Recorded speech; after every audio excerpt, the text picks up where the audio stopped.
Երբեմն սերը գալիս է որպես հեքիաթ, հեռանում է որպես փոթորիկ, նա պարզապես ցանկանում էր տուն կառուցել, բայց վերջում հայտնվեց դրա գերության մեջ, այն, ինչ թվում էր հոգատարություն, իրականում վերահսկողություն էր, քողարկված սիրով, դուք կհասկանաք, թե ինչու որոշ սպիներ մաշկի վրա չեն երում, բայց աղաղակում են հոգում, եթե այս պատմությունը ձեզ հետաքրքրեց, մի մոռացեք բաժանորդագրվել ալիքին նշել, թե որ քաղաքից եք դիտում, շարունակելով.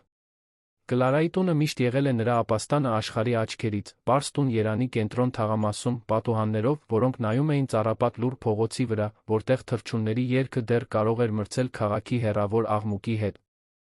Այնտեղ նա երազում էր կառուցել կատարյալ ընտանիք, այնպիսին, ինչպիսին տեսնում էր ֆիլմերում, սերիալներում, ընկերուհիների լուսանկարներում, սոցիալական ցանցերում։ Կլարան 27-ամյա կին էր, շագանակագույն մազերով, որոնք նուրբ թափվում էին ուսերին, նշած աչքերով, որոնք գրեթե մանկական քաղցրություն էին կրում, նրա բնավորությունը նշանավորվում էր բնական քնքշությամբ, հաճոյակատարության, հոգատարության, շրջապատի ամեն ինչ ավելի թեթ ու գեղեցիկ դարձնելու մշտական կարիքով, երբ երեխա էր, ժամեր էր անցկացնում վայրի ծաղիկները ապակե տարաների մեջ դասավորելով, իր գրքերը ըստ գույնի կազմակերպելով, փոքր աշխարհներ ստեղծելով, որտեղ ամեն ինչ ուներ իր տեղը, ամեն ինչ իմաստ ուներ, միգուցե դրա համար էլ, երբ նա հանդիպեց Ռաֆայելին, հավատաց, որ գտել է այն կտորը, որը պակասում էր իր կյանքի հանելուկից։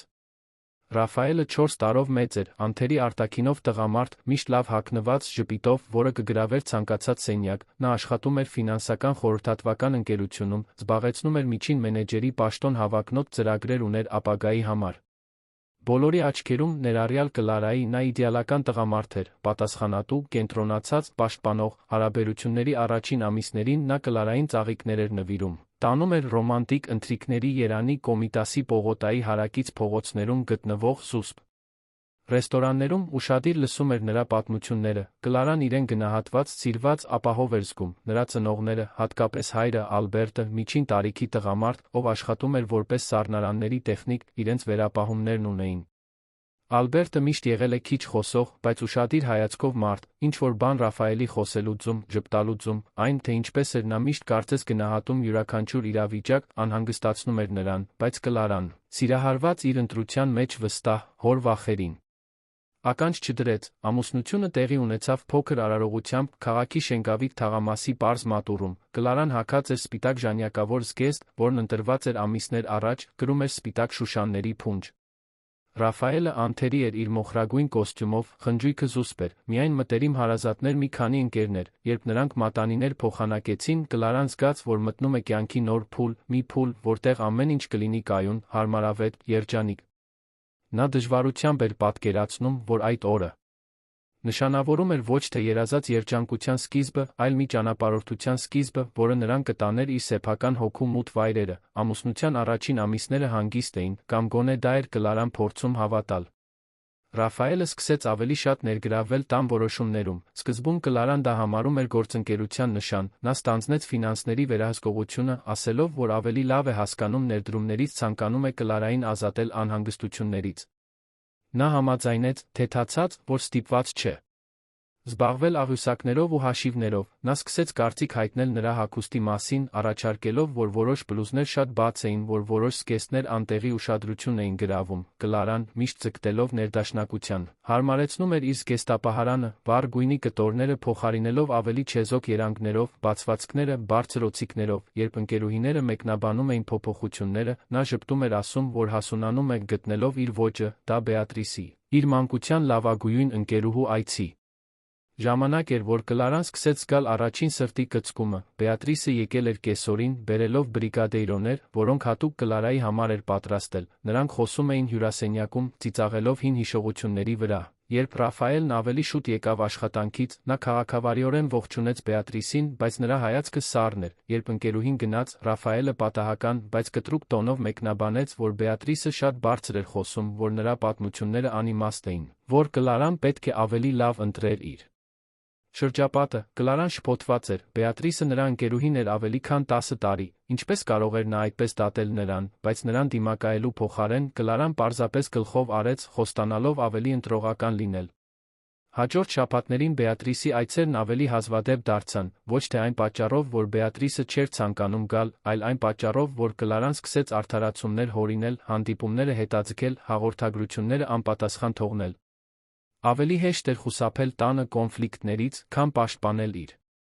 ընկերությունները։ Հղիությունը հայտնաբերվեց սեպտեմբերի մի առավոտ, Կլարան օրեր շարունակ սրտխառնոց էր զգում, չափազանց հոգնած էր պարզ առաջադրանքների համար։ Նա թեստը միայնակ արեց տան լոգարանում, երբ տեսավ երկու գծերը թվային էկրանին։ Նրա սիրտը սկսեց արագ բաբախել, ուրախության վախի խառնուրդը տիրեց նրան։ Նա միշտ ցանկացել էր մայր լինել, բայց ինչ-որ բան նրա մեջ տատանվում էր։ Երբ նա պատմեց Ռաֆայելին, նա արձագանքեց խանդավառությամբ, գրկելով նրան, ասելով, որ կլինի աշխարհի լավագույն հայրը։ Կլարան ժպտաց,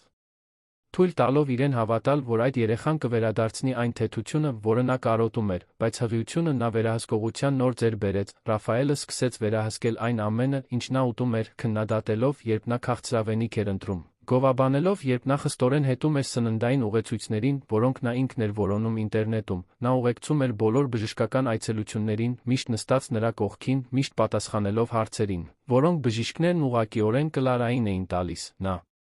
սկսեց իրեն անտեսանելի զգալ, կարծես իր սեփական հղիությունն այլևս իրեն չէր պատկանում։ Դա հոկտեմբերի մի կեսօր էր, երբ Կլարան մոտ 20 շաբաթական հղի էր, որ նա որոշեց հատուկ ընթրիք պատրաստել, ցանկանում էր նշել հղիության կեսը, այդ պահը գեղեցիկ բանով նշանավորել, ժամեր անցկացրեց խոհանոցում, պատրաստելով սունկով ռիզոտո, Ռաֆայելի սիրելի աղանդերը, սեղանը զարդարելով մոմերով ծաղիկների փոքրիկ կոմպոզիցիաներով, անձեռոցիկները ծալեց սրտի տեսքով, մի հնարք, որը սովորել էր մորից։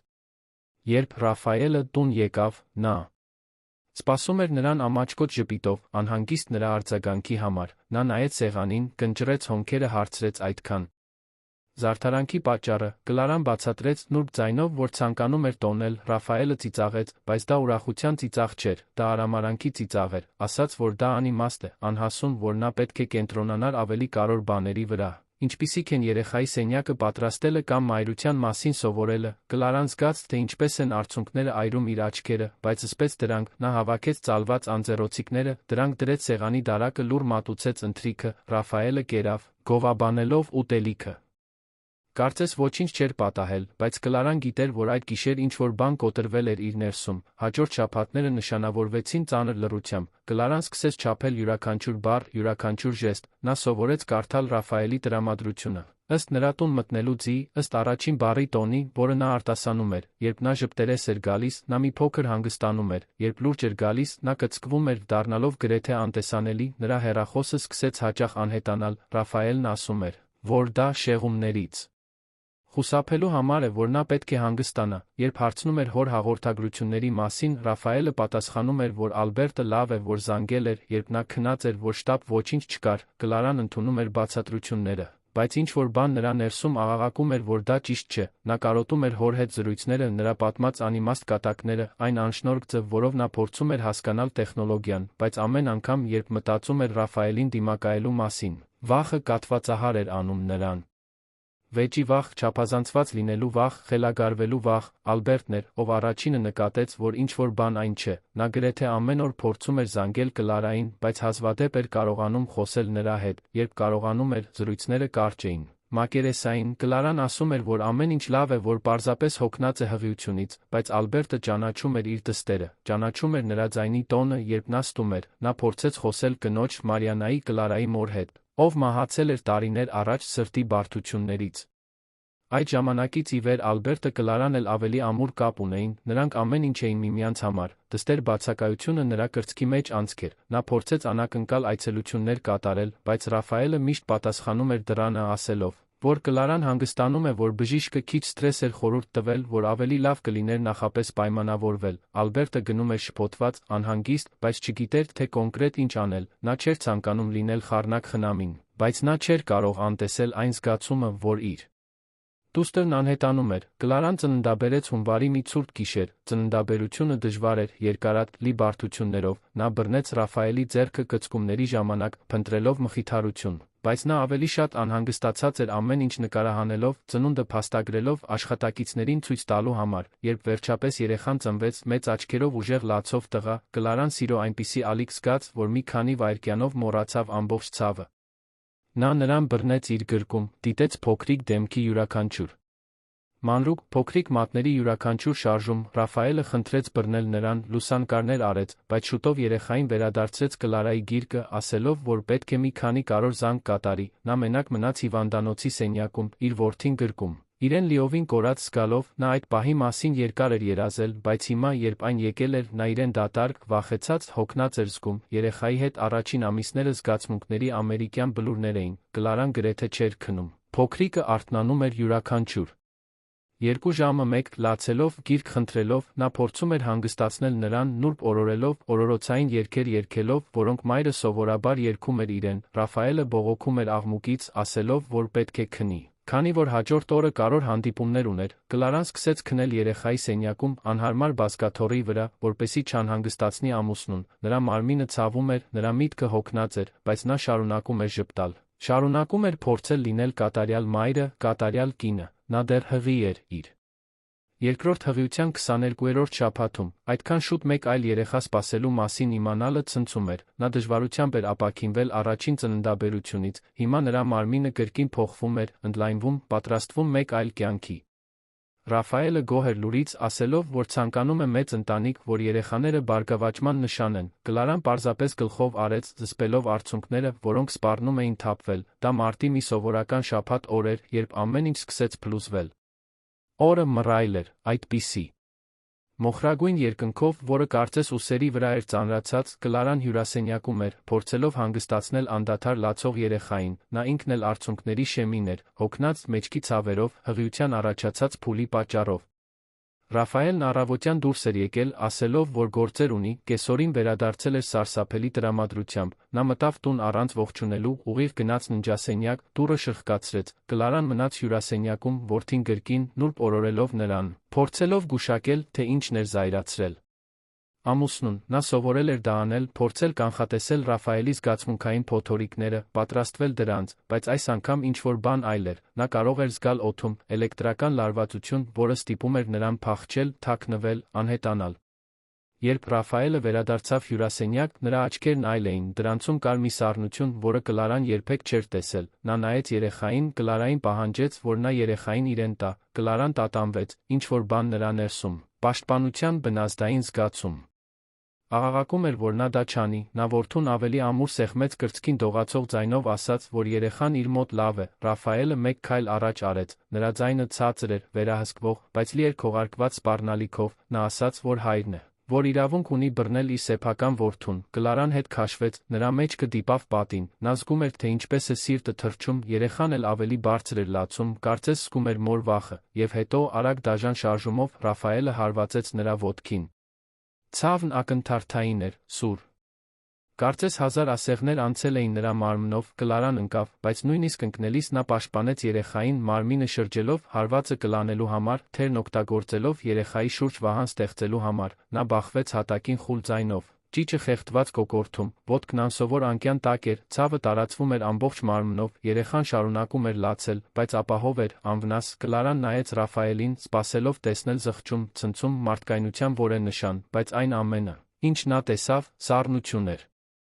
Նա պարզապես դիտում էր նրան, կարծես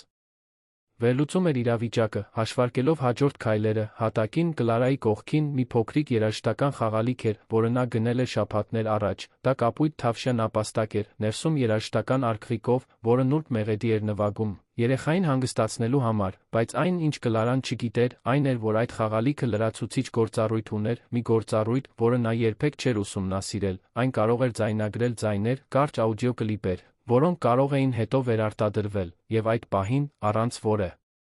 մեկի նկատելու, խաղալիքը սկսեց ձայնագրել, այն ձայնագրեց երեխայի լացը, Կլարայի խուլ ճիչը, Ռաֆայելի սառը ձայնը, որն ասում էր բառեր, որոնք ավելի ուշ կդառնային նրա դաժանության անհերքելի ապացույցներ, այն ձայնագրեց ցավի, վախի, բռնության ձայնը, որը թաքնված էր այդ տան պատերի հետում, որը պետք է տուն լիներ, ասեք ինձ, ինչ եք կարծում այս պատմության մասին, ինչպես եք կարծում, որ այն կավարտվի, Կլարան հատակին էր, ցավը բաբախում էր նրա ոտքի մեջ, կարծես անդադար ազդանշան։ Ամեն վայրկյան հավերժություն էր թվում։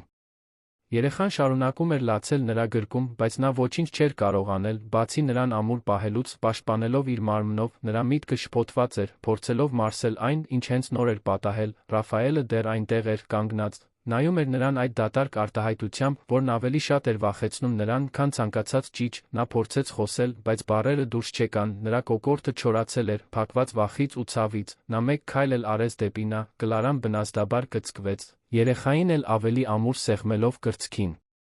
Նա չգիտեր, թե ինչ կանի հաջորդը, չէր կարող կանխատեսել, նրա առջ կանգնած տղամարդն անծանոթ էր, մեկը, ում նա այլս չէր ճանաչում, Ռաֆայելը խոնարհվեց, հասնելով նրա մակարդակին, ձեռքերը մեկնեց դեպի երեխան, նրա ձայնը հանգիստ էր, գրեթե քնքուշ, ինչը ամեն ինչ էլ ավելի անհանգստացնող էր դարձնում, նա ասաց, որ պարզապես ցանկանում է բռնել իր որդուն, որ Կլարան դրամատիկ է, որ նա սայթաքել ընկել է ինքն իրեն, Կլարան գլխով արեց, փորձելով ուժ գտնել խոսելու, բղավելու, որե բան անելու համար։ Բայց այն ամենը, ինչ նա կարողացավ, խռպոտ շշուկ էր, խնդրելով, որ նա հեռանա, Ռաֆայելը հառաչեց, կարծես համար երեխայի հետ էր գործ ունենում, մնաց այնտեղ, սպասելով, ժամանակը կարծես կանգ էր առել, տունը լուռ էր, բացառությամբ երեխայի լացի Կլարայի ծանր շնչառության, նա զգաց, թե ինչպես է թմրացությունն անցնում վնասված ոտքով, նշան, որ ինչ-որ բան շատ սխալ էր, նա փորձեց շարժել ոտքի մատները, բայց ցավն այնքան ուժգին էր, որ նա գրեթե ուշաթափվեց, հենց այդ պահին բացվեց դիմացի դուռը, Կլարան լսեց ծխնիների ծանոթ ջռոցը, որոնք միշտ յուղի կարիք ունեին, որին հաջորդեցին քայլեր միջանցքում, նրա սիրտը սկսեց արագ բաբախել, դա փխրուն հույս էր, բայց դա հույս էր, Ռաֆայելը արագ վեր կացավ, շտկելով վերնաշապիկը, ձեռքով անցնելով մազերի վրայով, ընդունելով հանգիստ դիրք։ Երբ Ալբերտը հայտնվեց հյուրասենյակի դռան մոտ, Միգելի բարձրահասակ, լայնաթիկունք տղամարդու ուղեկցությամբ, ում Կլարան անորոշ ճանաչում էր որպես ընտանիքի բարեկամ, այն տեսարանը, որը նրանք գտան, մի ակնթարթով կաթվածահար արեց նրանց, Կլարան հատակին, երեխան գրկին, ոտքն անսովոր անկյան տակ,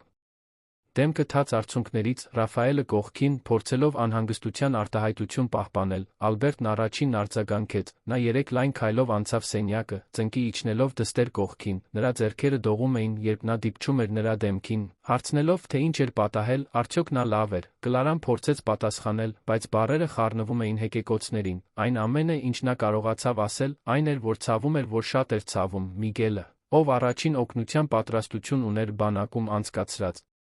տարիներից, արագ գնահատեց իրավիճակը, նա տեսավ Կլարայի ոտքը, մարմնի դիրքը, լարվածությունը օդում, նրա աչքերը շրջվեցին դեպի Ռաֆայելը, ով անմիջապես սկսեց բացատրել, ասաց, որ Կլարան սայթաքել է, որ ինքը փորձել է օգնել նրան, որ ամեն ինչ սարսափելի դժբախտ պատահար էր, նրա ձայնը համոզիչ էր թվում, լի անհանգստությամբ, բայց Միգելին հեշտությամբ չէին խաբում, Ռաֆայելի մարմնի լեզվում, այն ձում, որով նա հեռու էր մնում, ինչ-որ բան կար, որը իմաստ չուներ, Ալբերտը, սակայն, կենտրոնացած էր միայն Կլարայի վրա, նա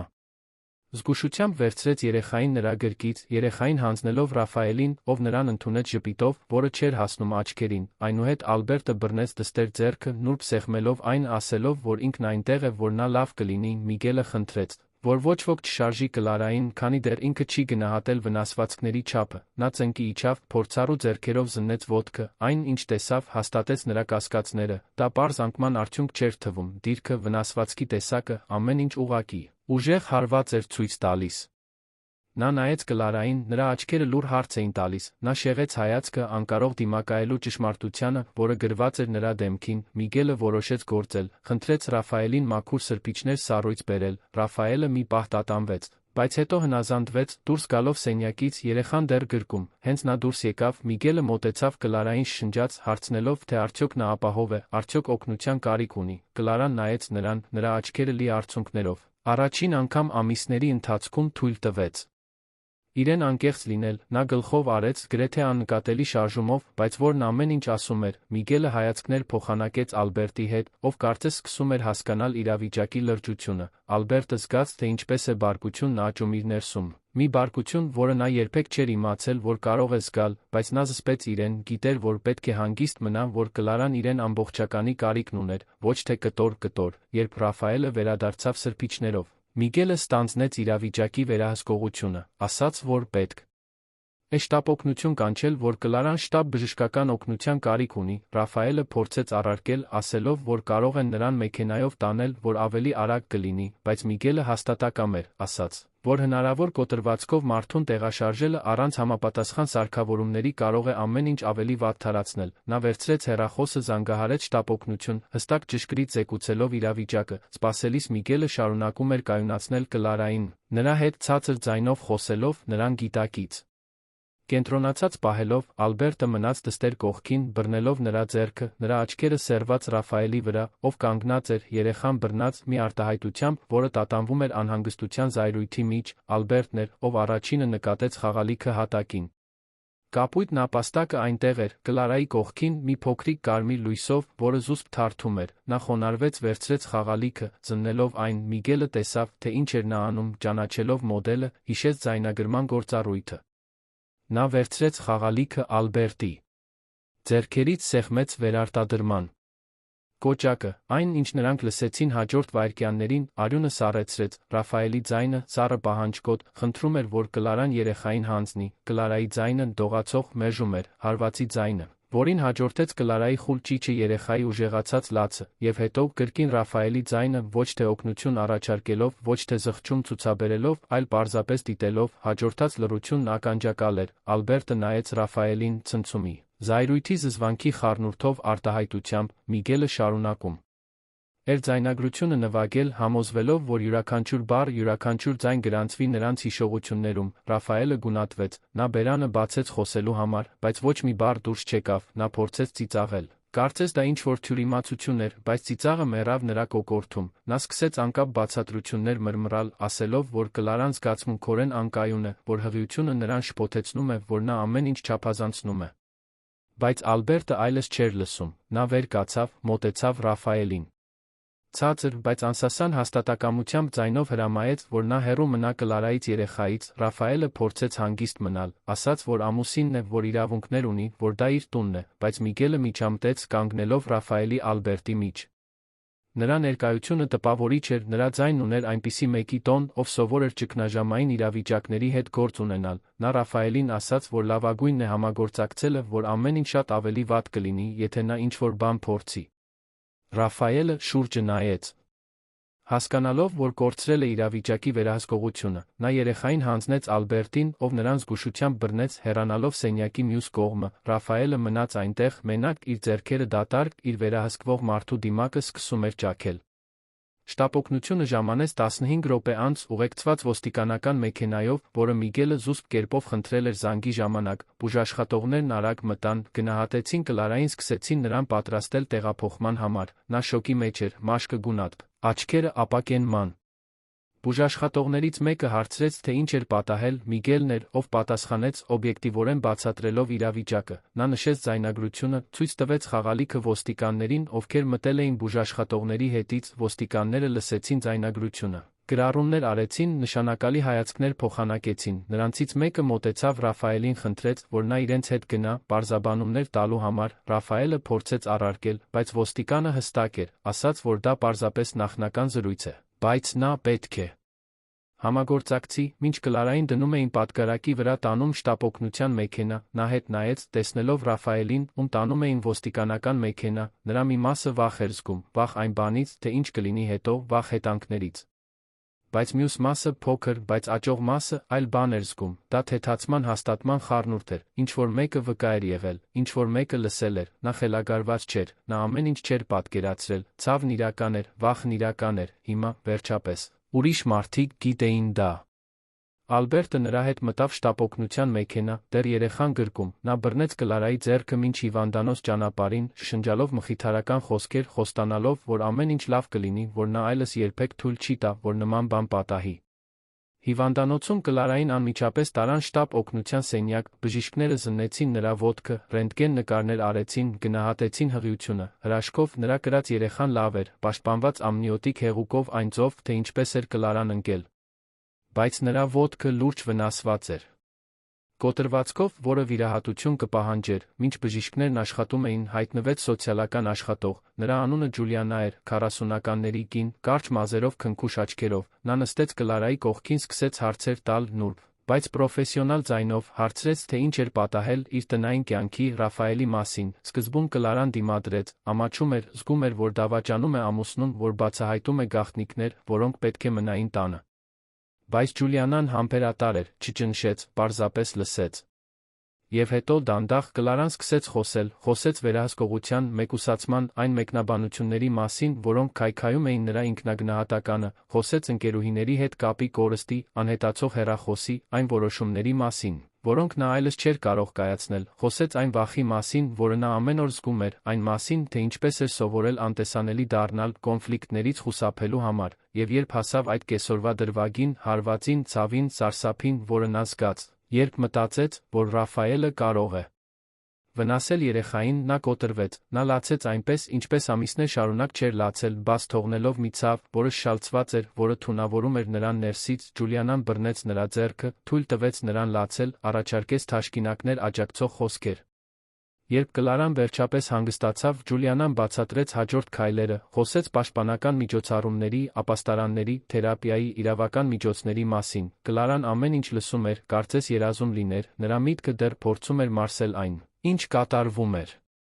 Ալբերտը մինչդեռ սպասասրահում էր, երեխան գրկում, Միգելը նրա հետ էր գնացել, հրաժարվելով նրան մենակ թողնելուց, նրանք քիչ էին խոսում, բայց միմյանց ներկայությունը մխիթարող էր, Ալբերտը նայում էր թոռանը, դիտելով հանգիստ դեմքը հիմա, երբ երեխան վերջապես քնել էր, նա մտածում էր բոլոր այն նշանների մասին, որոնք անտեսել էր, բոլոր այն անգամների մասին, երբ զգացել էր, որ ինչ-որ բան այն չէ, բայց չէր գործել, մեղքը ծանր քարի պես ծանրացած էր նրա վրա, բայց նա գիտեր, որ հիմա ինքն իրեն մեղադրելու ժամանակը չէ։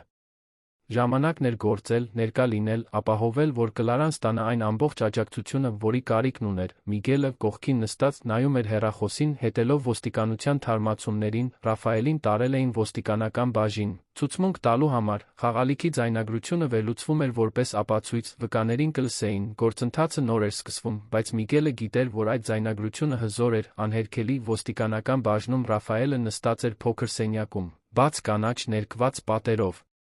Կենտրոնում մետաղյա սեղանով, երկու ոստիկան նրա հետ էին, հարցեր տալիս, նշումներ անում, Ռաֆայելը փորձում էր հանգիստ մնալ, փորձում էր օգտագործել իր համոզելու ունակությունը, համոզիչ պատմություններ կառուցելու ունակությունը, ասաց, որ Կլարան անկայուն է, որ հղիությունը նրան զգացմունքային է դարձնում, որ նա ամեն ինչ չափազանցնում է, ասաց, որ հարվածը դժբախտ պատահար էր, որ ինքը սայթաքել է, որ երբեք մտադրություն չի ունեցել վնասել նրան, բայց ոստիկաններին հեշտությամբ չէին խաբում։ Նրանք ունեին ձայնագրությունը։ Ունեին Միգելի Ալբերտի ցուցմունքները, ունեին Կլարայի վնասվածքների լուսանկարները, որոնք արվել էին հիվանդանոցում, Ռաֆայելի պատմությունը չէր համապատասխանում, ուներ բացեր, անհամապատասխանություններ, որքան շատ էր նա խոսում, այնքան շատ էր խճճվում, վերջապես, հասկանալով, որ չի կարողանում համոզել նրանց, Ռաֆայելը փոխեց ռազմավարությունը, նա լռեց, ձեռքերը ծալեց, ասաց, որ միայն փաստաբանի ներկայությամբ կխոսի, ոստիկանները գլխով արեցին, առայժմ դադարեցրին հարցազրույցը, Ռաֆայելին տարան ժամանակավոր խուց, որտեղ նա կսպասեր հաջորդ ընթացակարգերին, մինչ այս ամենը տեղի էր ունենում, Կլարան վիրահատարանում էր, բժիշկներն աշխատում էին ճշգրտությամբ, ուղղելով կոտրվածքը, կայունացնելով ոտքը, նա անզգայացման տակ էր, լողում էր կիսագիտակցական վիճակում, որտեղ ժամանակը իմաստ չուներ։ Նա տարօրինակ բաներ էր երազում, հիշողությունների բեկորներ, խառնված խեղաթյուրված պատկերների հետ, նա իրեն երեխա էր տեսնում, վազում էր տատիկի տան բակում, ծիծաղելով թիթեռների հետից, նա իրեն դեռահաս էր տեսնում, պարում էր երեկույթի ժամանակ Բեատրիսի հետ, անհոգ, անվախ, նա իրեն տեսնում էր։ Հարսանիքի օրը, սպիտակ հագուստով, հավատալով, որ մտնում է հեքիաթի մեջ, եւ հետո նա իրեն տեսավ հյուրասենյակի հատակին, ցավը թափանցում էր իր մարմնով, այն համոզմունքը, որ իր կյանքը հավերժ փոխվել էր, երբ նա արթնացավ վերականգնման սենյակում։ Մի քանի վայրկյան պահանջվեց հիշելու համար, թե որտեղ էր, ինչ էր պատահել։ Առաջին բանը, որ նա տեսավ, Ալբերտի դեմքն էր, հոգնած, բայց թեթացած, մահճակալի կողքին։ Նա ասաց, որ վիրահատությունը հաջող էր անցել, որ նա լավ կլինի, որ երեխան լավ է։ Կլարան այնպիսի ուժեղ թեթացում զգաց, որ գրեթե կրկին լաց էր լինում, Ալբերտը պատմեց, թե ինչ էր պատահել Ռաֆայելի հետ, ոստիկանական բաժնի, ձայնագրության մասին, որն օգտագործվում էր որպես ապացույց, Կլարան ամեն ինչ լսում էր լուռ, մարսելով յուրաքանչյուր բառ։ Նրա մի մասն իրեն մեղավոր էր զգում, կարծես ձախողել էր, կարծես պետք է կանխեր, որ ամեն ինչ հասներ այդ կետին, բայց Ջուլիանան, ով սենյակում հայտնվեց քիչ անց, օգնեց նրան հասկանալ, որ դրանից ոչինչ իր մեղքը չէր, որ բռնությունը երբեք զոհի մեղքը չէ, որ վերահսկողությունը հարձակվողի ընտրությունն է, որ նա պարտավոր չէր կրել այդ բեռը, Ջուլիանայի խոսքերը քնքուշ էին, բայց հաստատակամ Կլարան սկսեց դանդաղ ընդունել դրանք, հաջորդ օրերին Կլարան մնաց հիվանդանոցում, ապաքինվելով վիրահատությունից, Ալբերտը ամեն օր այցելում էր նրան, բերելով երեխային, որպեսզի նա կարողանա նրան գրկել, կերակրել, կրկին մայր զգալ իրեն, Բեատրիսը, ով դեպքի մասին իմացել էր Ալբերտից, հայտնվեց լացելով, ներողություն խնդրելով հեռանալու համար, Կլարան բռնեց ընկերուհու ձեռքը, ասաց, որ հասկանում է, որ ներելու ոչինչ չկա, նրանք ժամերով խոսեցին, վերականգնելով այն կապը, որը կորցրել էին, Ջուլիանան շարունակում էր ուղեկցել Կլարային, օգնելով նրան հասկանալ իր իրավունքները, մարսել տրավման, պլանավորել հաջորդ քայլերը, Ռաֆայելի դեմ պաշտպանական միջոցը արագ տրվեց, Արգելելով նրան մոտենալ Կլարային կամ երեխաներին, նա ազատվեց ժամանակավոր կալանքից, բայց կբախվեր քրեական դատավարության այդ գիշերվա դեպքերի համար։ Կլարան, պառկած հիվանդանոցի մահճակալին, նայում էր պատուհանից դուրս Երանի երկնքին, դիտելով, թե ինչպես են ամպերը դանդաղ անցնում, նա մտածում էր, թե ինչպես էր իր կյանքը փոխվել այդքան կարճ ժամանակում, թե ինչպես էր փլուզվել այն ամենը, ինչ նա հավատում էր, որ կառուցել էր, բայց առաջին անգամ երկար ժամանակում նա զգում էր մի բան, որը մոռացել էր, որ գոյություն ուներ, հույս, փխրուն, վախեցած, բայց իրական հույս, առջում դժվար ճանապարհ էր սպասվում, նա գիտեր դա, նա պետք է վերակառուցեր իր կյանքը, դիմակայեր իր վախերին, կրկին սովորեր վստահել, բայց հիմա նա գիտեր, որ մենակ չէ։ Նա ուներ իր հորը, ուներ Բեատրիսին, ուներ Ջուլիանային աջակցության մի ամբողջ ցանց, որը ձավորվում էր իր շուրջը, եւ նա ուներ ինքն իրեն, իր մի տարբերակը, որը սկսում էր դուրս գալ մոխիրներից, ավելի ուժեղ, ավելի գիտակից, ավելի վճռական ապրելու մի կյանք, որն իսկապես իրենն էր։ Կլարային դուրս գրեցին հիվանդանոցից վիրահատությունից մեկ շաբաթ անց, նրա ոտքը դեռ անշարժացված էր, ամուր շինարարական կապով, որը հասնում էր կոճից մինչ գրեթե ծունկը, բժիշկները մանրամասն հրահանգներ էին տվել խնամքի մասին, ֆիզիոթերապիայի, ինչպես շարժվել առանց ապաքինմանը վնասելու, բայց ֆիզիկական հրահանգներից բացի, կային նա ուղեցույցներ նրա հոգեկան առողջության վերաբերյալ, խորհուրդ տրվեց հոգեբանական աջակցության խմբեր, ժամանակ, տեղի ունեցած ամեն ինչը մարսելու համար, Կլարան ուշադիր լսեց ամեն ինչ, գլխով համաձայնելով, բայց ներսում դեռ իրեն կորած էր զգում, կարծես լողում էր անհայտ տարածության մեջ, որտեղ հին կանոններն այլևս չէին գործում, իսկ նորերը դեռ չէին հաստատվել, Ալբերտը պատրաստել էր իր տան հյուրասենյակը, Կլարային երեխային ընդունելու համար, դա փոքր, բայց հարմարավետ սենյակ էր, պատուհանով, որը նայում էր հետնամասի փոքրիկ այգուն, նա նոր օրորոց էր գնել, մաքուր սավաններ, նույնիսկ մի քանի ծաղիկ էր դրել սեղանի վրա ծաղկամանի մեջ, երբ Կլարան մտավ այդ սենյակ, հենվելով ձեռնափայտերին, զգաց մի զգացմունքային ալիք, որը ստիպեց նրան մի պահ կանգ առնել, նրա հայրը, ով երբեք շատ ցուցադրական չէր եղել, ով միշտ եղել է ավելի շատ գործողությունների, քան խոսքերի մարդ, այդ ամենը արել էր նրա համար, նա ստեղծել էր ապահով տարածք, մի վայր, որտեղ նա կարող էր ապաքինվել։ Առանց վախի, Կլարան նստեց մահճակալին, ձեռքով անցավ փափուկ սավանների վրայով, առաջին անգամ երկար ժամանակում, թույլ տվեց իրեն զգալ, որ տանն է, Ալբերտի տանն անցկացրած առաջին օրերը հարմարվողական էին։ Կլարան դեռ սովորում էր վնասված ոտքով երեխային խնամելու առօրյային, կախված լինել օգնությունից պարզ բաների համար, ինչպիսիք են լոգանք ընդունելը կամ աստիճաններով իջնելը, Ալբերտը հնարավորինս օգնում էր, բայց նա աշխատում էր։ Առավոտյան շուտ էր դուրս գալիս վերադառնում կեսօրին, Բեատրիսն էր, ով սկսեց հայտնվել գրեթե ամեն օր, բերելով ուտելիք, օգնելով երեխայի հետ, պարզապես այնտեղ լինելով ներկա, նրանք խոսում էին ամեն ինչի ոչնչի մասին, աստիճանաբար վերականգնելով այն մտերմությունը, որը կորցրել էին։ Բեատրիսը երբեք չճնշեց Կլարային խոսել Ռաֆայելի մասին, այն մասին, թե ինչ էր պատահել, նա պարզապես այնտեղ էր, նրա ներկայությունը մշտական հիշեցում էր, որ Կլարան մարդիկ ուներ, ովքեր հոգ էին տանում, ովքեր չէին դատի նրան, ովքեր չէին լքի նրան։ Ջուլիանան, սոցիալական աշխատողը, նույնպես շարունակում էր ուղեկցել Կլարային, նրանք հանդիպում էին շաբաթական 2 անգամ, երբեմն հիվանդանոցում, որտեղ Ջուլիանան աշխատում էր, երբեմն Ալբերտի տանը, Ջուլիանան տեղեկություններ էր բերում Ռաֆայելի դեմ իրավական գործընթացի, Կլարայի իրավունքների, առկա ռեսուրսների մասին, բայց դրանից ավելին, նա բերում էր անկեղծ լսողություն, մի տարածք, որտեղ Կլարան կարող էր խոսել իր վախերի, իր կասկածների, իր մեղքի մասին, որովհետև նույնիսկ ռացիոնալ կերպով իմանալով, որ դրանից ոչինչ իր մեղքը չէր, Կլարան դեռ պայքարում էր պատասխանատվության զգացումների հետ, նա անընդհատ հարցեր էր տալիս ինքն իրեն. Ինչու՞։ Նախկինում չէր նկատել նշանները, ինչու՞։ Դուրս չէր եկել, երբ ամեն ինչ սկսել էր վատանալ, ինչու՞։ Թույլ տվեց իրեն հավատալ Ռաֆայելի արդարացումներին, Ջուլիանան նրա հետ աշխատում էր այդ հարցերի շուրջ, օգնելով նրան հասկանալ, որ բռնության զոհերը անցնում են բարդ հոգեբանական մանիպուլյացիայի գործընթացով, որ դա թուլության կամ խելքի պակասի հարց չէր, այլ այն մասին, թե ինչպես է բռնությունը գործում, աստիճանաբար նենգաբար, այդ զրույցներից մեկի ժամանակ Ջուլիանան նշեց աջակցության խումբ այն կանանց համար, ովքեր անցել էին նմանատիպ իրավիճակներով, նա ասաց, որ դա կամավոր է, որ Կլարան պարտավոր չէ մասնակցել, եթե պատրաստ չէր զգում իրեն, բայց որ շատ կանայք մխիթարություն էին գտնում իրենց փորձառությունները կիսելով ուրիշների հետ, ովքեր հասկանում էին, Կլարան տատանվեց, իր անձնական կյանքի մասին անծանոթներին խոսելու գաղափարը վախեցնում էր նրան։ Բայց մինույն ժամանակ կար մի հետաքրքրություն, մի ցանկություն իմանալու, որ նա մենակ չէ, որ այլ կանայք անցել էին դրանով գոյատել, նա Ջուլիանային ասաց, որ կմտածի դրա մասին, այդ գիշեր, պառկած մահճակալին, լսելով կողքի օրորոցում երեխայի հանգիստ շնչառությունը, Կլարան որոշում կայացրեց, նա կգնար խումբ, նա կփորձեր, եթե չհավաներ, պարտավոր չէր վերադառնալ, բայց գոնե կփորձեր, խումբը հավաքվում էր Երանի Կոնտ թաղամասի եկեղեցու նկուղի փոքր սենյակում, երբ Կլարան հասավ, հենվելով իր ձեռնափայտերին, 5 կին նստած էին շրջանով։ Նրանք տարբեր էին տարիքով, արտաքինով, ծագումով, ոմանք երիտասարդ էին, ինչպես նա, մյուսները ավելի մեծ, նրանցից մեկը հղի էր, մյուսն ուներ փոքր երեխա, որը խաղում էր սենյակի անկյունում մի քանի խաղալիքներով, խմբի ղեկավարը Սոնյա անունով կին էր, մոտ 50 տարեկան։ Գորշ մազերով, որոնք հավաքված էին թույլ հանգույցով, աչքերով, որոնք լուռ ուժ էին արտահայտում, նա ողջունեց Կլարային, հակիրճ ներկայացրեց նրան խմբին, առանց պահանջելու, որ նա որևէ բան կիսի, եթե չցանկանար, Կլարան նստեց իրեն անհարմար, բայց նա տարօրինակ կերպով թեթացած զգալով, հանդիպումը սկսվեց նրանով, որ յուրաքանչյուր կին կիսվեց, թե ինչպես էր անցել իր շաբաթը, ոմանք խոսեցին փոքր հաղթանակների մասին, ինչպես օրինակ, ամբողջ գիշեր քնել առանց մղձավանջների կամ համարձակություն ունենալ մենակ դուրս գալ։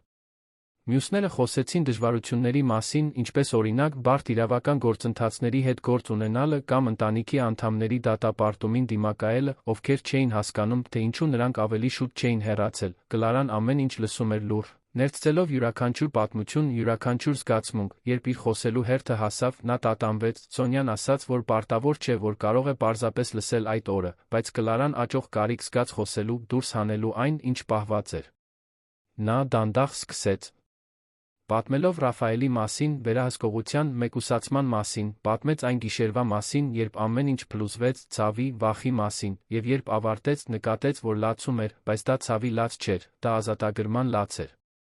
Շրջանում նստած կանայք հասկանում էին, նրանք գլխով էին անում, ոմանց աչքերում արցունքներ կային, մյուսները քաջալերական խոսքեր էին առաջարկում, նրանցից մեկը, Պատրիսիա անունով կին, մոտ 30 տարեկան, մուգ, խորը աչքերով, կիսվեց իր սեփական պատմությամբ, պատմեց, թե ինչպես իր նախկին ամուսինը նույնպես սկսել էր փոքր վերահսկողություններով, թե ինչպես էր ինքը նույնպես մեկուսացել ընկերուհիներից, թե ինչպես էր ինքը նույնպես ապրել մշտական վախի մեջ, բայց նա կարողացավ դուրս գալ, վերակառուցեց իր կյանքը, հիմա 5 տարի անց ավարտել էր իրավաբանական ֆակուլտետը, աշխատում էր, օգնելով նմանատիպ իրավիճակներում գտնվող այլ կանանց, նրա պատմությունը Կլարային տվեց մի բան, որը նա չգիտեր, որ իրեն պետք էր, կոնկրետ հույս, ապացույց, որ հնարավոր է գոյատել, որ հնարավոր է վերակառուցել, որ բռնությունից հետո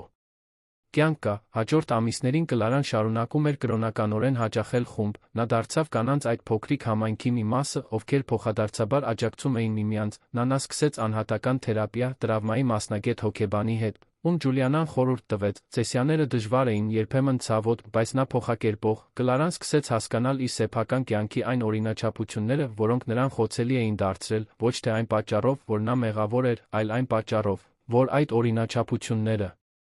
ճանաչելը կօգներ նրան այլ ընտրություններ կատարել ապագայում, նա սովորեց առողջ սահմանների մասին, թե ինչպես ճանաչել նախազգուշացնող նշանները հարաբերություններում, թե ինչպես գնահատել իր սեփական ձայնը բնազդները, հղիությունը առաջ էր գնում։ Կլարան հիմա գրեթե 30 շաբաթական էր, երեխան իր որովայնում անընդհատ շարժվում էր, հարվածելով, շրջվելով, հիշեցնելով նրան, որ իր ներսում կյանք էր աճում, նա խառը զգացմունքներ ուներ այս հղիության վերաբերյալ, մի կողմից սիրում էր այդ երեխային, հուսահատորեն ցանկանում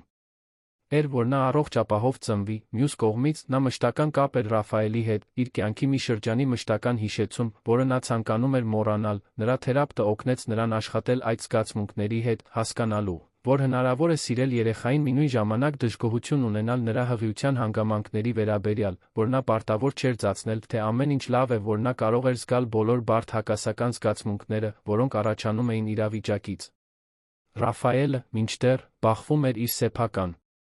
հետանքներին, նրա դեմ քրեական գործը շարունակվում էր, նա փաստաբան էր վարձել, ով փորձում էր պաշտպանություն կառուցել այն գաղափարի վրա, որ ամեն ինչ դժբախտ պատահար էր, որ Կլարան չափազանցնում էր, որ ձայնագրությունը սխալ էր մեկնաբանվում։ Բայց ապացույցներն չափազանց ուժեղ էին, ձայնագրությունից բացի, կային Ալբերտի Միգելի ցուցմունքները, կային Կլարայի բժշկական գրառումները, կային նույնիսկ Հարանների ցուցմունքները, ովքեր սկսեցին խոսել տարօրինակ բաների մասին, որոնք նկատել էին ամիսների ընթացքում, տիկին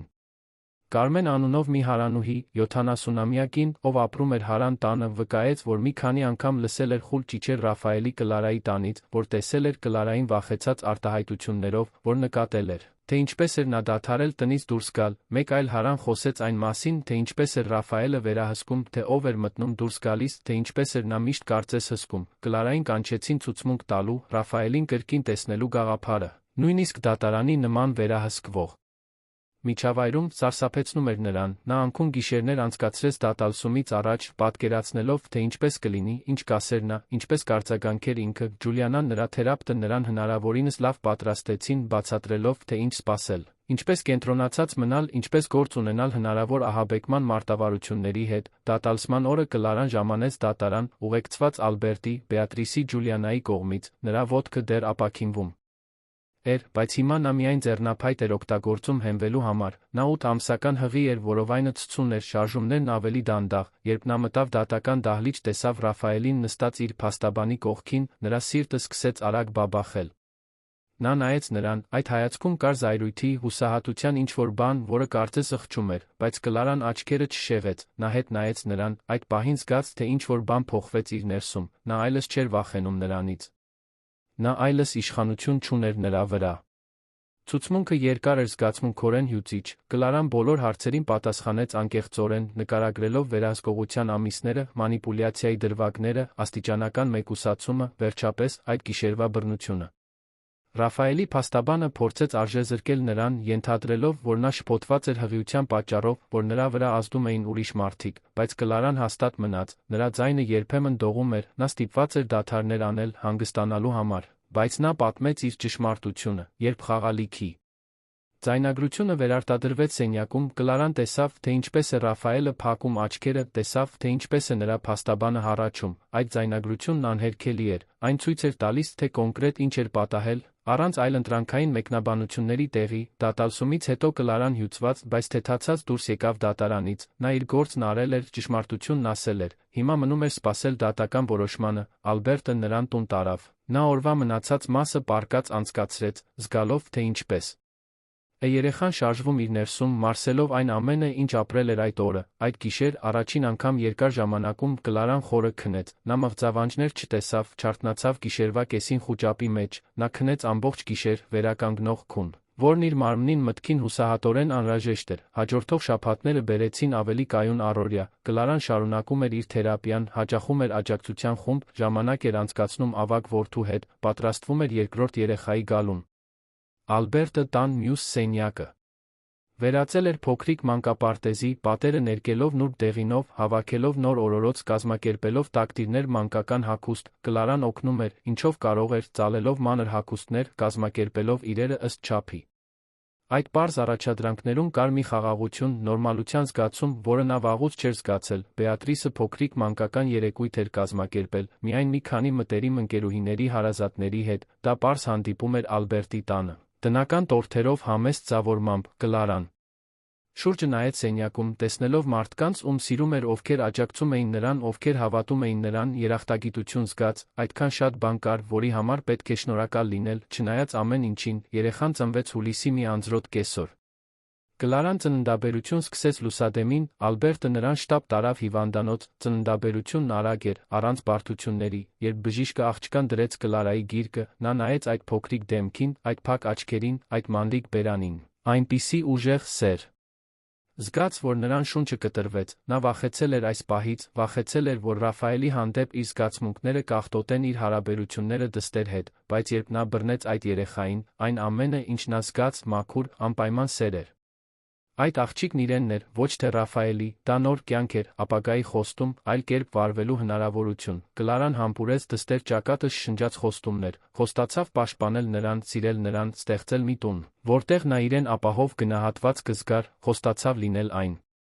մայրը, որը նա ինքը կցանկանար ունենալ, ուժեղ ներկա սիրով լի։ Ալբերտը սպասասրահում էր, թոռանը գրկում, երբ լուր ստացավ, որ թոռնուհի ունի, նա արցունքներ աչքերին մտավ սենյակ, նայեց Կլարային, երեխան գրկին, զգաց, թե ինչպես է սիրտը լցվում։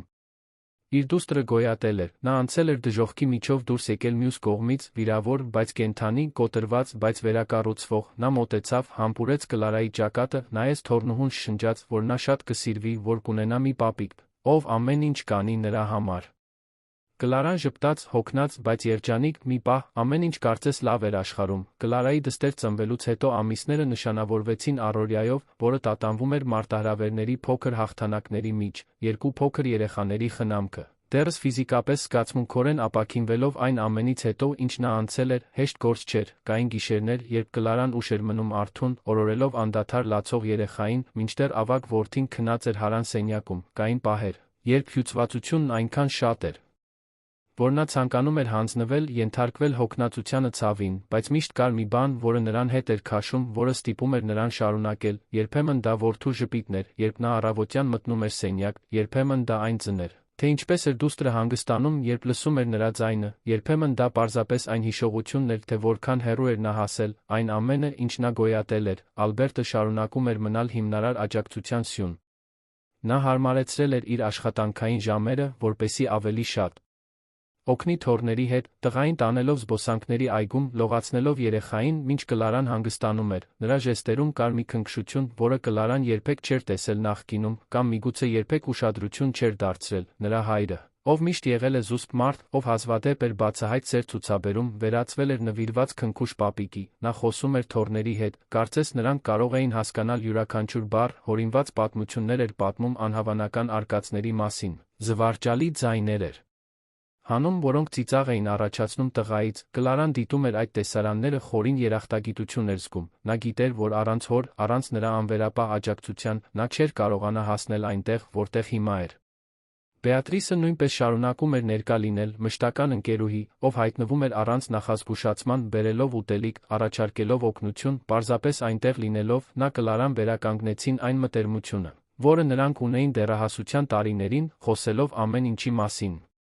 Մայրության դժվարություններից մինչ հին հիշողություններ երեկույթների ճանապարհորդությունների մասին, Բեատրիսը երբեք չդատեց Կլարային Ռաֆայելի հետ այդքան երկար մնալու համար, երբեք չհարցաքնեց նրա ընտրությունները, նա պարզապես առաջարկում էր աջակցություն, լսողություն, ներկայություն, եւ Կլարան սովորել էր գնահատել դա, ճանաչել, որ ճշմարիտ ընկերությունները նրանք էին, որոնք մնում էին նույնիսկ ամենադժվար պահերին, նույնիսկ երբ ամեն ինչ կարծես փլուզվում էր, Ռաֆայելի դեմ դատական գործը վերջապես ավարտվեց։ Նա դատապարտվեց մարմնական վնասվածքներ։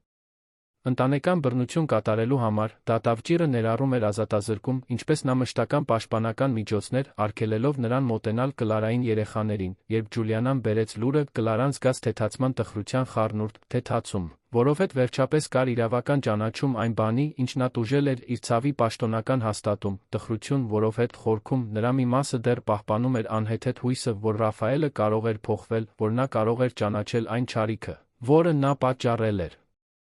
Անկեղծորեն օգնություն փնտրել, բայց նա գիտեր ռացիոնալ կերպով, որ այդ հույսը վտանգավոր էր, որ դա մանիպուլյացիայի մնացորդների մի մասն էր, որը նա դեռ կրում էր, նրա թերապևտը օգնեց նրան աշխատել այդ զգացմունքների հետ, հասկանալու, որ նորմալ է հակասական զգացմունքներ ունենալը, որ բուժումը գծային չէ, որ կլինեն լավ օրեր, դժվար օրեր։ Թերապիայի սեանսների ընթացքում Կլարան սկսեց ուսումնասիրել ավելի խորը հարցեր իր սեփական ինքնության մասին, ով էր նա, բացի մայրությունից, բացի զոհից, բացի փրկվածից, ինչ էր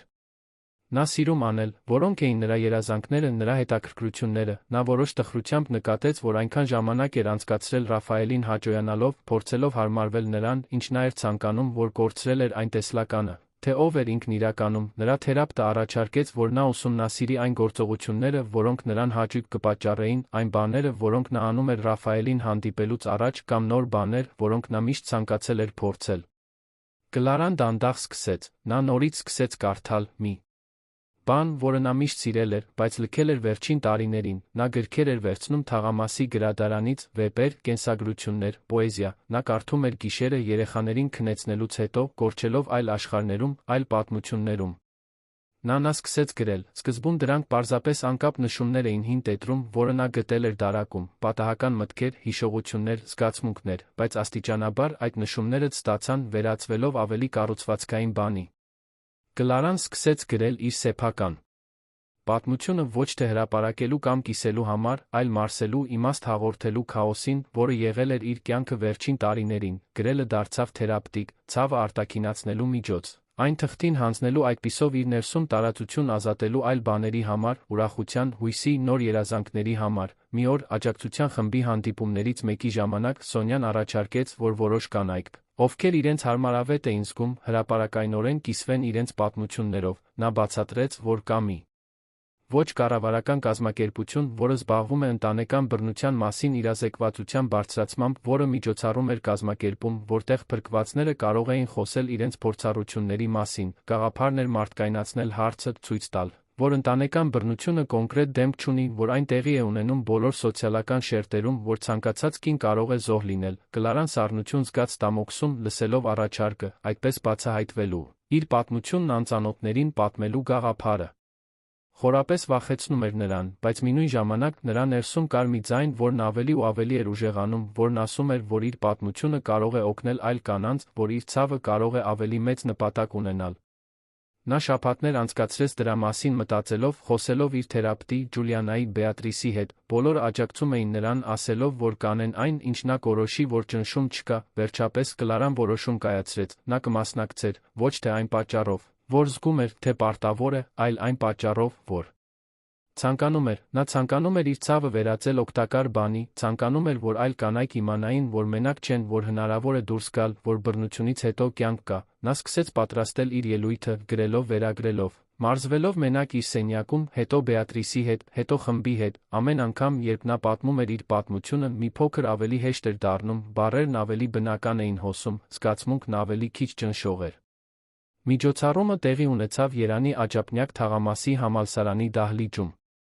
Հանդիսատեսի շարքում մոտ 200 մարդ կար, ուսանողներ, առողջապահության ոլորտի մասնագետներ, սոցիալական աշխատողներ, համայնքի անդամներ, Կլարան կուլիսներում էր, նյարդային, զգում էր, թե ինչպես է սիրտը այնքան ուժեղ բաբախում, որ կարծես դուրս էր գալու կրծքից, Բեատրիսը նրա կողքին էր, բռնելով նրա ձեռքը, շնջալով քաջալերական խոսքեր, երբ իր հերթը հասավ բեմ բարձրանալու, Կլարան խորը շունչ քաշեց, շտկեց խոսափողը, սկսեց խոսել, պատմեց, թե ինչպես էր հանդիպել Ռաֆայելին, հարաբերությունների սկզբի մասին, որը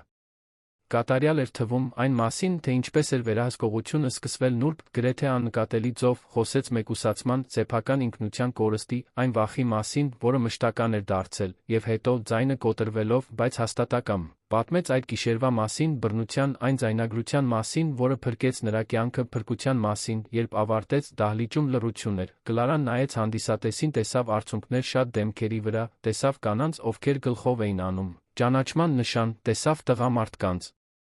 մտածկոտ արտահայտություններով, եւ հետո սկսվեցին ծափահարությունները, դրանք քաղաքավարի ծափահարություններ չէին, այլ անկեղծ զգացմունքներով լի ծափահարություններ, Կլարան ցած իջավ բեմից դողացող ոտքերով, մի քանի կանայք մոտեցան նրան, շնորհակալություն հայտնելով կիսվելու համար, հակիրճ պատմելով իրենց սեփական պատմությունները, խորհուրդներ խնդրելով, Կլարան ուշադիր լսեց յուրաքանչյուրին, առաջարկեց այն, ինչ կարող էր, տեղեկություններ ռեսուրսների, աջակցության խմբերի, ինչպես անել առաջին քայլը, այդ պահին նա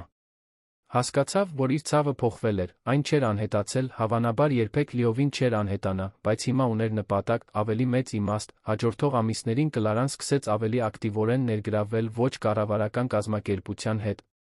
Նա մասնակցում էր դասախոսությունների դպրոցներում, համայնքային կենտրոններում, ընկերություններում, միշտ պատմում էր իր պատմությունը, բայց նա բերում էր գործնական տեղեկություններ, նախազգուշացնող նշաններ, առկա ռեսուրսներ, նա դարձավ ձայն նրանց համար, ովքեր դեռ չէին գտել իրենց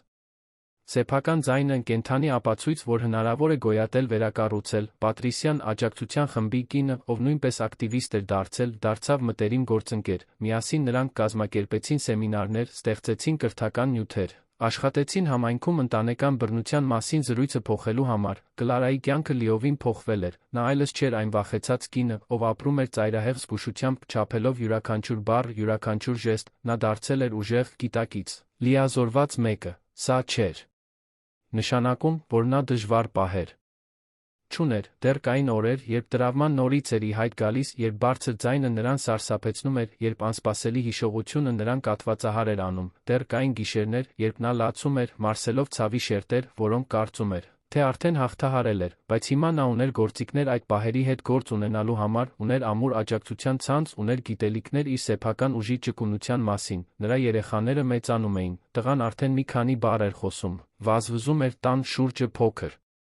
Երեխայի անսպառ էներգիայով աղջիկը սկսում էր իր առաջին ժպիտները, ճանաչել ձայները, արձագանքել շրջակա խթաններին, Կլարան նրանց մեծացնում էր այլ գիտակցությամբ, սովորեցնելով նրանց հարգանքի, սահմանների, առողջ սիրո մասին, նա խոստացել էր ինքն իրեն, որ կկոտրեր շղթան, որ իր երեխաները կմեծանային այլ միջավայրում, որտեղ բռնությունը չէր նորմալացվի, որտեղ զգացմունքները կհաստատվեին, որտեղ նրանք կսովորեին, որ ճշմարիտ սերը չի վերահսկում, չի վնասում, չի նվազեցնում։ Ալբերտը հպարտությամբ հիացմունքով դիտում էր դստեր փոխակերպումը, նա տեսնում էր, թե ինչպես էր նա վերցրել իր կյանքի կոտրված կտորները կառուցում էր նոր բան, ավելի ուժեղ, ավելի իսկական, նա աջակցում էր նրան յուրաքանչյուր քայլում, խնամելով թոռներին, երբ նրան պետք էր դուրս գալ դասախոսությունների, լսելով նրա անհանգստությունները, նշելով նրա հաղթանակները, նրանց հարաբերությունները խորացել էին փորձության միջոցով, ստեղծելով մի կապ, որը գերազանցում էր արյունակցական կապը, մի կապ կերտված դժվարությունների, վստահության անվերապահ սիրո մեջ։ Այդ գիշերից 2 տարի անց, որը փոխեց ամեն ինչ, Կլարան նստած էր այգու նստարանին, դիտելով, թե ինչպես են իր երեխաները խաղում, տղան վազում էր աղավնիների հետից, ծիծաղելով, երբ նրանք թռչում էին, աղջիկը մանկական ճոճանակի վրա էր, նուրբ ճոճվում էր։ Նրա մեծ աչքերը հետաքրքրությամբ դիտում էին շուրջը, Բեատրիսը նստած էր Կլարայի կողքին, երկուսն էլ սուրճ էին խմում թերմոսներից, որոնք բերել էին, նրանք խոսում էին մանրուքների մասին, եղանակի, մի ֆիլմի մասին, որը Բեատրիսը դիտել էր, հանգստյան օրերի ծրագրերի մասին, դրանք սովորական զրույցներ էին, առանց ծանրության, առանց դրամայի, եւ Կլարան նկատեց, որ հենց դա էր իրեն պետք, այդ նորմալությունը, այդ թեթությունը, նա մտածեց այն ամենի մասին, ինչ անցել էր, թե որքան մութ էր թվում ամեն ինչ այդ ժամանակ, մտածեց, թե ինչպես էր հավատացել, որ երբեք նորից երջանիկ չի լինի, որ հավերժ գերված է, որ ելք չկա, եւ հիմա, նայելով իր առողջ երջանիկ երեխաներին, զգալով արի տաքությունը դեմքին, վայելելով տաք սուրճը լավագույն ընկերուհու կողքին, նա հասկացավ, որ գտել է մի բան, որը չգիտեր, որ փնտրում էր, խաղաղություն, ոչ թե կատարյալ խաղաղություն, ոչ թե կյանք առանց խնդիրների կամ մարտահրավերների, այլ ներքին խաղաղություն, սեփական կյանքն ապրելու զգացում, սեփական ընտրություններ կատարելու, սեփական պատմության տեր լինելու զգացում։ Ռաֆայելը դեռ գոյություն ուներ, ինչ-որ տեղ գրելով իր պատիժը, երբեմն Կլարան ծանուցումներ էր ստանում գործի մասին, պատժի վերանայման խնդրանքների մասին, որոնք միշտ մերժվում էին, նա շատ չէր մտածում նրա մասին, զգացմունքային էներգիա չէր հատկացնում մեկին, ով արդեն այդքան բան էր վերցրել իրենից, նա իր անցյալի մի մասն էր, ցավոտ մաս, բայց որն այլս չէր որոշում, թե ով էր ինքը, նա սովորել էր, որ ներելը չէր նշանակում մոռանալ կամ նվազեցնել այն, ինչ պատահել էր, այլ ազատվել զայրույթի վրդովմունքի բեռից։ Նա ներեց Ռաֆայելին, ոչ թե նրա համար, այլ իր սեփական համար, որպեսզի կարողանա առաջ շարժվել առանց այդ բեռի, սպիները մնացին, թե ֆիզիկական, թե զգացմունքային, նրա ոտքը դեռ ցավում էր անձրոտ օրերին, հիշեցնելով այդ գիշերվա մասին, կային պահեր, երբ մի բառ, մի ժեստ, մի հայացք առաջացնում էր հիշողություններ, որոնք նա կնախընտրեր մոռանալ, բայց նա սովորել էր ապրել այդ սպիների հետ, դրանք դիտել ոչ թե որպես թուլության նշաններ, այլ որպես գոյատման նշաններ, ապացույցներ, որ նա դիմակայել էր ամենավատին, շարունակել էր կանգնած մնալ։ Նա դրանք կրում էր լուռ արժանապատվությամբ, իմանալով, որ դրանք իր անձի մի մասն էին, բայց ոչ ամբողջը, Կլարայի ճանապարհորդությունը կատարյալ ավարտ չուներ ժապավենով, իրական կյանքն այդպես չի աշխատում, բայց այն ուներ հույսով լի ավարտ, մի ավարտ, որը ցույց էր տալիս, որ վերսկսումները հնարավոր են, որ մարդը ապաքինվելու վերակերտվելու անհավանական կարողություն ունի, նա կշարունակեր բախվել մարտահրավերների, կշարունակեր ունենալ դժվար օրեր, կշարունակեր աշխատել իր սեփական բուժման վրա։ Բայց հիմա նա դա անում էր գիտակցաբար, աջակցությամբ, հույսով եւ միգուցե ամենակարևորը նա դա անում էր հավատարիմ մնալով ինքն իրեն, հարգելով իր սեփական ձայնը, ճանաչելով իր սեփական արժեքը, այդ կեսօրին այգում մինչ առը սկսում էր մայր մտնել, երկինքը նկարելով նարնջագույնի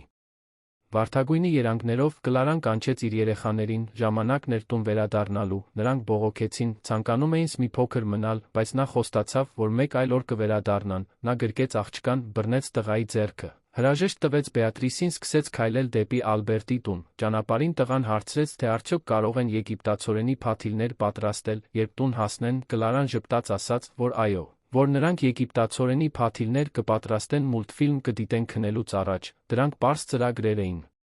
Սովորական պահեր, բայց որոնք հիմա նա գիտեր գնահատել, որովհետև այդ փոքրիկ բաները, այդ նորմալության խաղաղության պահերը, այն էին, ինչը կյանքն արժեքավոր էր դարձնում, ինչը վերակառուցման բոլոր ջանքերն արժանի էր դարձնում։ Տուն մտնելիս երեխաները գրկում, Կլարան շուրջը նայեց, դա չէր այն տունը, որի մասին նա երազել էր, երբ ավելի երիտասարդ էր, դա չէր այն կյանքը, որը նա պատկերացրել էր, բայց դա իրական էր, իրենն էր, կառուցված ճշմարտության անկեղծ սիրո վրա, եւ դա ավելին էր, քան բավարար, դա ամեն ինչ էր։ Պատմության ավարտը, սիրելի ունկնդիրներ, հուսով ենք, որ Կլարայի Ռաֆայելի պատմությունը շոշափել է ձեր սիրտը, եթե հուզվեցիք, թողեք ձեր լայքը, բաժանորդագրվեք ալիքին մեկնաբանություններում պատմեք, թե ինչն է ձեզ ամենից շատ տպավորել։ Ամեն օր մենք բերում ենք այսպիսի ինտենսիվ պատմություններ, որոնք բացահայտում են մարդկային հոգու ամենախորը կողմերը, սպասում ենք ձեզ հաջորդ դրվագում։